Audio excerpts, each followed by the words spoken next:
কাল বরিশাল ফরিদপুর যাচ্ছেন তারেক রহমান, যোগ দেবেন বেলস পার্ক রাজেন্দ্র কলেজ মাঠের জনসভায়। আসতে পারে নতুন ঘোষণা। কোনোভাবেই কারচুপির নির্বাচন বরদাস্ত করা হবে না, হুঁশিয়ারি জামায়াত আমিরের। এক্স অ্যাকাউন্ট হ্যাকিং নিয়ে ব্যবসার অভিযোগ। ৫৫ বছর প্রতিশ্রুতিতে সীমাবদ্ধ, ভোটের রাজনীতি নেই জনগণের ভাগ্যের পরিবর্তন। ইশতেহার বাস্তবায়নে জবাবদিহিতা নিশ্চিতের তাগিদ বিশ্লেষকদের। এবং ডিজিএফআই সেলে গুম নির্যাতনের হাসিনা সহ ১৩ জনের বিরুদ্ধে সপ্তম দিনের সাক্ষ্য, গুমের শিকার স্মিকে আসামি পক্ষের জেরা।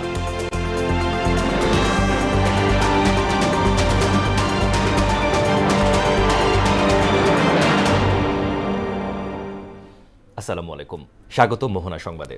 এতক্ষণ শুনছিলেন শিরোনাম, আর পুরো সংবাদের সঙ্গে আছি আমি আসাদুজ্জামান। নির্বাচনী বিভাগীয় সমাবেশে অংশ নিতে কাল বরিশাল ও ফরিদপুরে যাচ্ছেন বিএনপির চেয়ারম্যান তারেক রহমান। সকাল ১১টায় ঢাকা থেকে হেলিকপ্টার যোগে তিনি বরিশালের উদ্দেশ্যে রওনা দেবেন। দুপুর ১২টায় বেলস পার্ক মাঠে সমাবেশের ভাষণ দেওয়ার কথা রয়েছে তার। এরপর দুপুর ১টা ৪৫ ফরিদপুর রাজেন্দ্র কলেজ মাঠের নির্বাচনী সমাবেশে অংশ নেবেন তারেক রহমান। তার আগমনে উৎফুল্ল দুই বিভাগীয় শহরের মানুষ ও দলীয় নেতাকর্মীরা।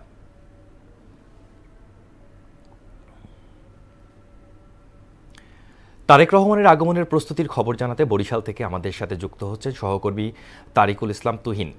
তুহিন, তারেক রহমানের সমাবেশ নিয়ে প্রস্তুতির বিষয়ে আমাদেরকে জানাবেন।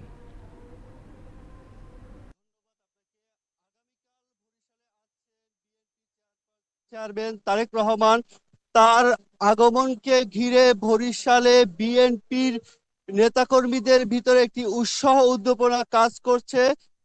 আগামীকাল বরিশাল বেলেস পার্কে একটি জনসভায় তিনি বক্তৃতা দিবেন। আমি এই মুহূর্তে রয়েছি বরিশাল বেলেস পার্কে। এখানে তার আগমন উপলক্ষে সকল প্রস্তুতি এই মুহূর্তে গ্রহণ করা হয়েছে এবং জেলা উপজেলা থেকে ইতিমধ্যে অনেক নেতাকর্মী তারা এখানে উপস্থিত হয়েছেন। তো মঞ্চ অনেকটাই প্রস্তুত হয়েছে।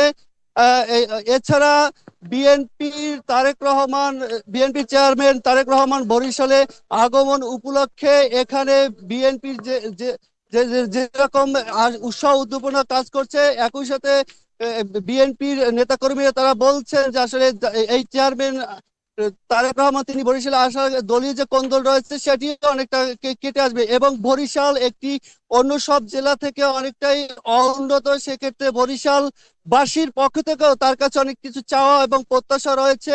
আমি এই মুহূর্তে কথা বলবো বিএনপির একজন নেত্রীর সাথে এবং জানার চেষ্টা করবো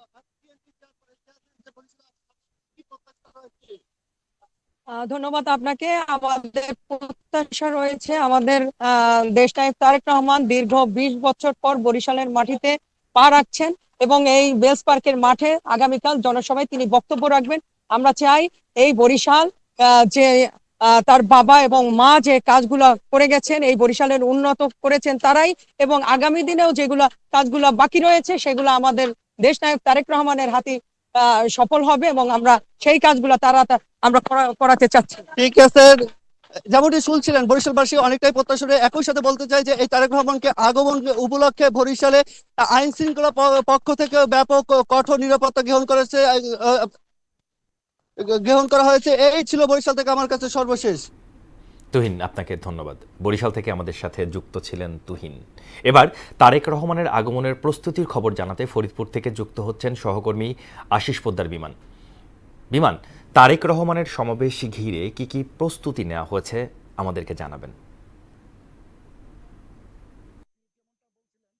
ফরিদপুরে বিএনপি চেয়ারপারসন দেশনেত্র তারেক রহমান ফরিদপুরে আগমন উপলক্ষে ফরিদপুর জেলা জুড়ে উৎসবের আমেজ।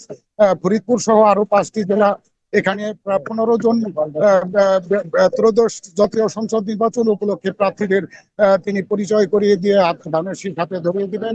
এই উপলক্ষে আমাদের সাথে কথা হয়েছে ফরিদপুরের প্রশাসনের সাথে। আইন শৃঙ্খলা পরিস্থিতি যথেষ্টভাবে তারা নজর রাখছেন এবং কয়েক স্তরের নিরাপত্তা তারা বজায় রাখছেন। আমি কথা হয়েছে আমার জেলা ফরিদপুর জেলা বিএনপির আয়োজনে এই অনুষ্ঠান। এখানে প্রায় লক্ষাধিক লোকের সমাগম হবে বলে জানিয়েছেন আয়োজকরা। তাছাড়া নিরাপত্তা জোরদার করা হয়েছে।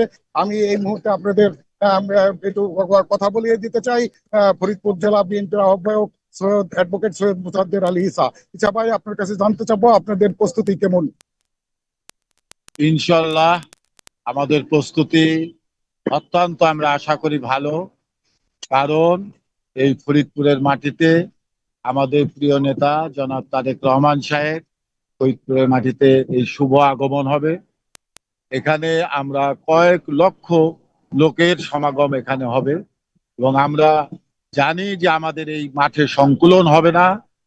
মাঠ উপচিয়ে আমাদের এদিকে ডিসির অফিস, এদিকে অম্বিকা হল মাঠ পেরিয়ে সিনেমা হল পর্যন্ত যাবে, পিছের দিকেও তাই অনাথের মোড়ে যাবে, ওদিকে বটতলা ছাড়িয়ে যাবে। কয়েক লক্ষ লোক হবে এবং নেতাকর্মী এবং সাধারণ মানুষের আনন্দ উৎসব এটা। আপা, এই ছিল আমার কাছে ফরিদপুর থেকে তারেক জিয়ার আগমন উপলক্ষে সর্বশেষ প্রস্তুতি। আশিস পোদ্দার, ধন্যবাদ আপনাকে। এবার চলে যাচ্ছি অন্য প্রসঙ্গে।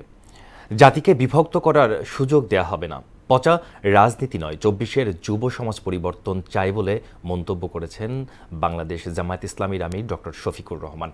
সকালে কিশোরগঞ্জের কটিয়াদি কলেজ মাঠে 11 দলীয় জোটের নির্বাচনী জনসভায় এই মন্তব্য করেন তিনি। এ সময় জামায়াত আমির আরও বলেন, চোরাই পথে নির্বাচন হতে দেয়া হবে না।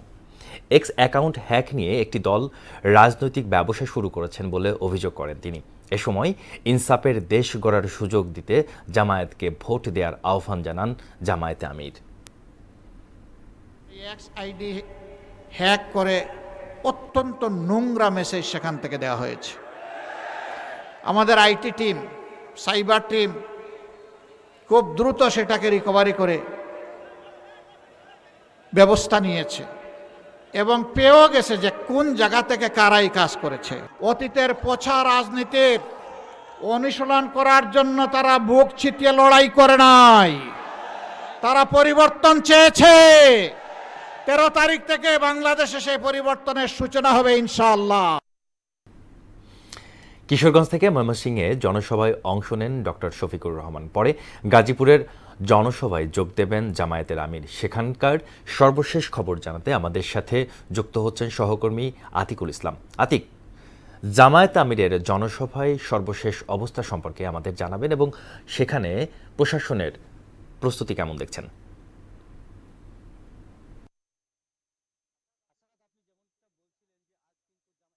11 দলীয় জোটের যে জামাত প্রার্থী আছেন ডাক্তার শফিকুর রহমান, 11 দলীয় জোটের প্রধান, তিনি কিন্তু কিশোরগঞ্জ থেকে ময়মনসিংহে একটি জনসভার পথে রয়েছেন। ময়মনসিংহে জনসভা শেষে কিন্তু এই গাজীপুরের যে রাজবাড়ী মাঠে কিন্তু ইতিমধ্যেই সর্বরকমের প্রস্তুতি নেওয়া হয়েছে। প্রশাসনের পক্ষ থেকেও ব্যাপক নিরাপত্তার ব্যবস্থা জোরদার করা হয়েছে। আমি যদি আপনাদেরকে একটু দেখানোর চেষ্টা হয়ে গেছে এরকম একটা দৃশ্য কিন্তু আমি আপনাদেরকে দেখাতে চাচ্ছি ক্যামেরার মাধ্যমে।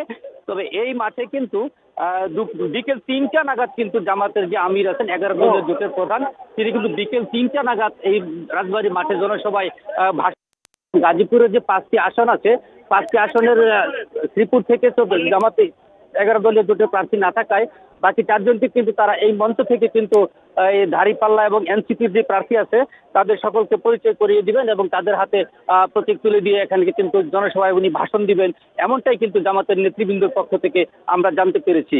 তো আমি যদি আপনাদেরকে আরেকটু দেখানোর চেষ্টা করি যে রাজবাড়ির যে মাঠটি আছে, এই মাঠের কিন্তু মেন গেট দিয়ে কিন্তু আমরা দেখতে পাচ্ছি এখনো কিন্তু প্রচুর লোকজন কিন্তু মাঠের ময়দানের দিকে আসছে। তো প্রশাসনের পক্ষ থেকে আমি জানতে চেয়েছিলাম যে কি ধরনের ব্যবস্থা রাখা হয়েছে। আমি এই নির্বাচনকে কেন্দ্র করে কিন্তু আমি আরেকটি বিষয় আপনাকে জানিয়ে রাখতে চাই যে আজ কিন্তু গাজীপুরে এই ত্রয়োদশ জাতীয় সংসদ নির্বাচনকে সামনে রেখে 3 বাহিনীর প্রধান কিন্তু ইতিমধ্যেই গাজীপুরে পরবর্তী নিউজে আমরা সেটা আপডেট জানিয়ে রাখতে পারবো। তো এই ছিল গাজীপুরের রাজবাড়ী মাঠ থেকে 11 দলীয় জোটের জামাতের যে প্রার্থী তার সর্বশেষ তথ্য। আতিক, আপনাকে ধন্যবাদ।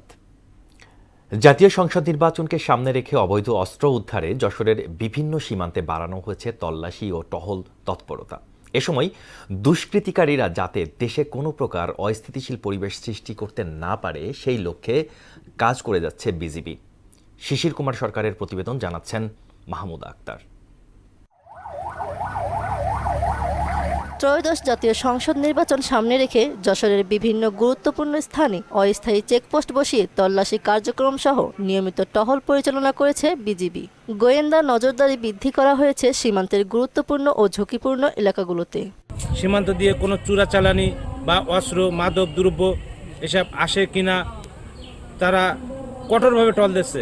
ভারত থেকে যেহেতু অবৈধ অস্ত্র এবং অবৈধ বিভিন্ন মালামাল যেহেতু না আসে, নির্বাচন সামনে রেখে পরিস্থিতি বিশৃঙ্খল যেন না হয় তারা প্রচুর তৎপর আছে। কোনো মোটর সাইকেল কিংবা কোনো গাড়ি ঘোড়া গেলে সেটা চেকিং করা হচ্ছে যাতে ভারতীয় অস্ত্র চালান না হতে পারে বাংলাদেশে। নির্বাচন যাতে অবাধ, সুষ্ঠু ও শান্তিপূর্ণ পরিবেশে অনুষ্ঠিত হয় তাই সীমান্তের প্রতিটি পয়েন্টে যেন সিলগালা করা হয় প্রশাসনের কাছে, এমন দাবি জানান বেনাপোল প্রেস ক্লাবের সাধারণ সম্পাদক। আমরা চাই আগামী জাতীয় সংসদ নির্বাচন যাতে অবাধ, সুষ্ঠু ও শান্তিপূর্ণ পরিবেশে অনুষ্ঠিত হয়।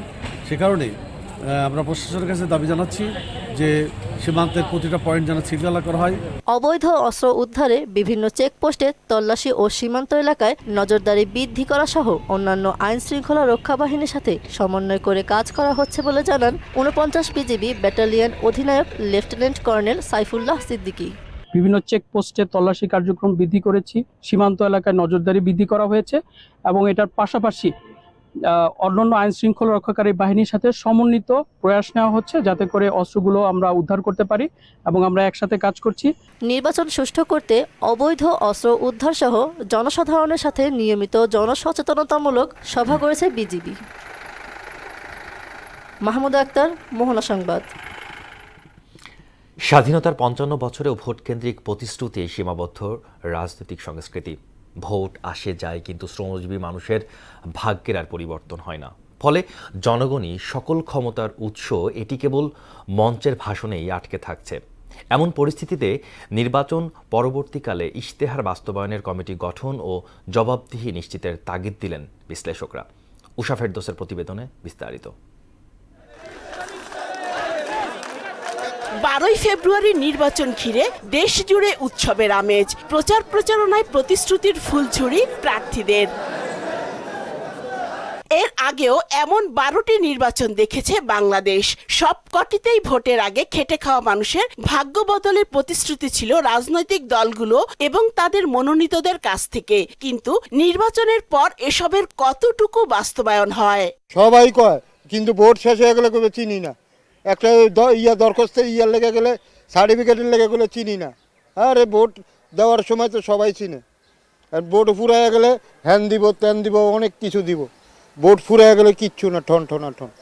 অনেক দেখতেছি তো আমি, এই যে আবু কালাম আজাদ ভোট গুলে চাটা আনিয়েছে, মানে গাড়ি ঘোড়া দেখে বহু দেশ গ্রাম দেখে ভোট টোট দেন, ওই ভোট নিয়ে এসে ওই আইসে ওই আইসেই শেষ। আজ পর্যন্ত আবু কালামের সাথে দেখা নেই। প্রতি বছর প্রায় 20 লাখ মানুষ নতুন করে শ্রমবাজারে যুক্ত হচ্ছেন, কিন্তু মূল্যস্ফীতির হার বাড়ার সঙ্গে সঙ্গতিপূর্ণভাবে মজুরি বাড়ছে না। অনানুষ্ঠানিক খাতে 6 কোটির বেশি মানুষ জীবন জীবিকা নিয়ে দীর্ঘদিন বিপর্যস্ত। দিন দিন যাচ্ছে, সব দ্রব্য পণ্যের দাম বাড়ছে। জিনিসের দাম বাড়ছে মানে আমাদের মজুরি বাড়ে নাই। 400 টাকা কিতা আর সমস্যারে কিতা তো জান তো বাঁচানি লাগবো। বিশেষজ্ঞরা বলছেন ভোট এলেই কদর বাড়ে এসব নিম্ন আয়ের মানুষের। বিশেষ করে গণসংযোগে তাদের জীবনমান উন্নয়নের প্রতিশ্রুতি দেখা যায় হর হামেশা, কিন্তু সেখানে মানুষকে কেবল ব্যবহারই করা হয়, অন্তর্ভুক্তির বিষয়টি উপেক্ষিতই থেকে যায়। পপুলার না হয়ে ওঠার পিছনে অন্যতম প্রধান কারণটা হচ্ছে কেবলমাত্র ক্ষমতা কেন্দ্রিক চিন্তা করা, এবং ক্ষমতায় থাকলে নিরাপদে থাকা যাবে। হ্যাঁ, এই যে সস্তা চিন্তা রাজনৈতিক দলগুলোকে আমাদের এক ধরনের জন আস্থা তৈরি করতে ব্যর্থ হচ্ছে। আবার প্রতিশ্রুতিগুলোর বাস্তবায়নের ক্ষেত্রে উল্টো চিত্র দেখা যায় ভোট শেষ হওয়া মাত্রই।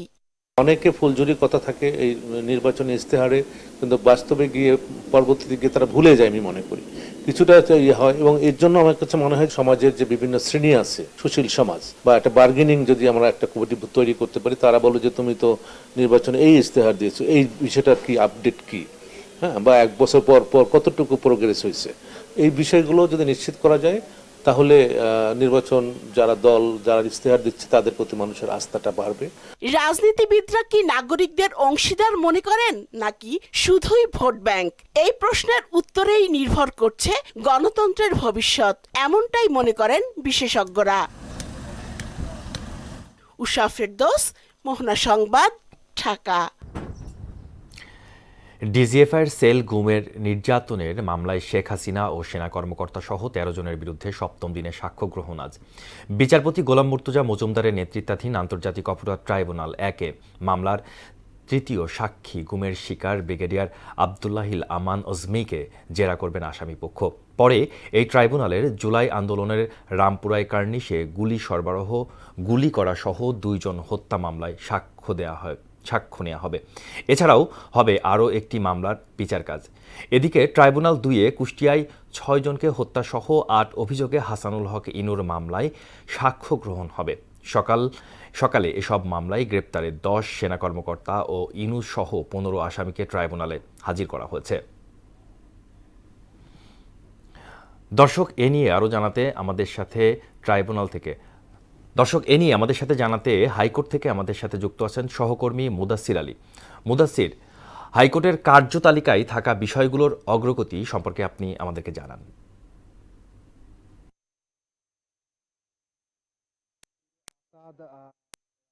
কিছুক্ষণ আগে কিন্তু এই এনএক্স ভবনের সামনে কিন্তু ঢাকা ১১ আসনের বিএনপি মনোনীত প্রার্থী এম এ কাইয়ুমের আইনজীবী কিন্তু ব্রিফ করেছেন।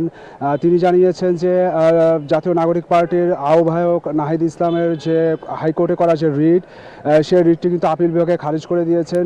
তিনি যে রিটটি করেছিলেন সেটি হচ্ছে এম এ কাইয়ুমের দ্বৈত নাগরিকত্ব আছে। তো আপিল বিভাগ যেটি জানিয়েছে যে তার দ্বৈত নাগরিকত্বের বিষয়ে কিন্তু কোনো প্রমাণ পাওয়া যায়নি, কেবলমাত্র ফেসবুকে যে অভিযোগ উঠেছিল সে তার উপর ভিত্তি করে কিন্তু এই যে রিটটি করেছে সেটির কোনো সপক্ষে কিন্তু কোনো প্রমাণ পাওয়া যায়নি, তাই সেজন্য বাতিল করে দেওয়া হয়েছে। এর আগে কিন্তু আপিল বিভাগ একটি আদেশ দিয়েছেন, সেটি হচ্ছে চট্টগ্রাম ২ ও ৪ আসনে বিএনপি মনোনীত প্রার্থীরা কিন্তু নির্বাচন করতে পারবে, তাদের আর কোনো বাধা নেই। এর পাশাপাশি চট্টগ্রাম এর পাশাপাশি শেরপুর ২ বিএনপি মনোনীত প্রার্থীও কিন্তু নির্বাচন করতে পারবে, এ বিষয়ে কিন্তু কোনো আর বাধা নেই বলে আপিল বিভাগ এরকম একটা আদেশ দিয়েছেন। এদিকে ট্রাইব্যুনাল বিষয়টি আপনাকে জানিয়ে রাখি যে ট্রাইব্যুনালে কিন্তু আওয়ামী লীগ নেতা কামরুল এবং ওয়ার্কার্স পার্টির নেতা রাশেদ খান মেননের জুলাই হত্যাকাণ্ডের ২টি অভিযোগ কিন্তু দাখিল করা হয়েছে। ২৩ জনের হত্যার বিরুদ্ধে হত্যা সংঘটিত হয়েছিল জুলাই আগস্টে, সেটির উপর ভিত্তি করে কিন্তু তার যে অভিযোগ দাখিল করেছে প্রসিকিউশন। এর পাশাপাশি কিন্তু র্যাবের যে কর্মকর্তা মনিরুল ইসলাম, এছাড়া ডিবি হারুন, এদের বিরুদ্ধে কিন্তু ৭ জনের হত্যার আরেকটি অভিযোগ কিন্তু দাখিল করেছে প্রসিকিউশন। এবং এই আলাদা ২টি মামলার অভিযোগ কিন্তু দাখিল করা হয়েছে ট্রাইব্যুনাল ১-এর রেজিস্ট্রারের কাছে, প্রসিকিউশন যেটি জানিয়েছেন। এছাড়া টিএফআই ও জেআইএসএল যে গুম নির্যাতন ঘটনা সেটা সাক্ষীর জেরা চলছে। তো এই বিষয় সম্পর্কে আরও জানা যাবে। তো ট্রাইব্যুনাল ও হাইকোর্ট মিলিয়ে এই ছিল আমার কাছে পাওয়া তথ্য। আসাদ, আপনাকে ধন্যবাদ। জাতীয় সংসদ নির্বাচনের দায়িত্ব পালনে নিরপেক্ষতা বজায় রাখার বিষয়ে কঠোর হুঁশিয়ারি দিয়েছেন স্বরাষ্ট্র উপদেষ্টা জাহাঙ্গীর আলম চৌধুরী। তিনি বলেন, কোস্টগার্ড অথবা আইনশৃঙ্খলা বাহিনীর সদস্যরা কোনো ব্যক্তি, দল বা রাজনৈতিক এজেন্ডার সঙ্গে জড়িত হলে তাদের বিরুদ্ধে বিভাগীয় ও কঠোর আইনানুগ ব্যবস্থা গ্রহণ করা হবে। সকালে আগারগাঁওয়ের কোস্টগার্ড সদর দপ্তরে আয়োজিত পদক প্রদান অনুষ্ঠানে এসব কথা বলেন তিনি। একটি অবাধ, সুষ্ঠু, শান্তিপূর্ণ এবং নিরপেক্ষ এবং উৎসবমুখর নির্বাচন অনুষ্ঠানের লক্ষ্যে কোস্টগার্ড প্রায় ৩,৫৮৫ জন সদস্য সহ প্রায় ৯ লক্ষ আইন শৃঙ্খলা বাহিনীর সদস্য নিয়োজিত করা হয়েছে। যদি কারো বিরুদ্ধে কোনো প্রকার কোনো প্রার্থীর পক্ষে কাজ করার বা কোনো দলীয় এজেন্ডা বাস্তবায়নের প্রমাণ পাওয়া যায়, তবে তার বিরুদ্ধে আইনানুগ ব্যবস্থা গ্রহণ করা হবে। শেষ করব মোহনা সংবাদ, যাবার আগে সংবাদ শিরোনামগুলো জানিয়ে দিচ্ছি আরও একবার।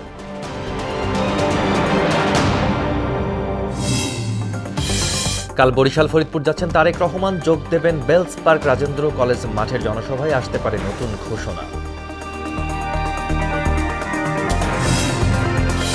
কোনোভাবেই কারচুপি নির্বাচন বরদাস্ত করা হবে না, হুঁশিয়ার জামায়াত আমিরের। এক্স অ্যাকাউন্ট হ্যাকিং নিয়ে ব্যবসার অভিযোগ।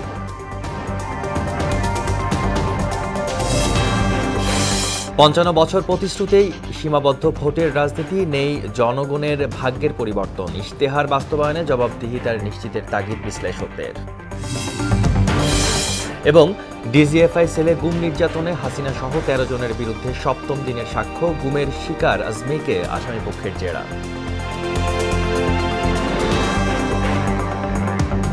এই ছিল মোহনা সংবাদে। পরবর্তী সংবাদ বিকেল ৫:৩০। এর আগে বিকেল ৩টায় দেখবেন সংবাদ এক নজরে।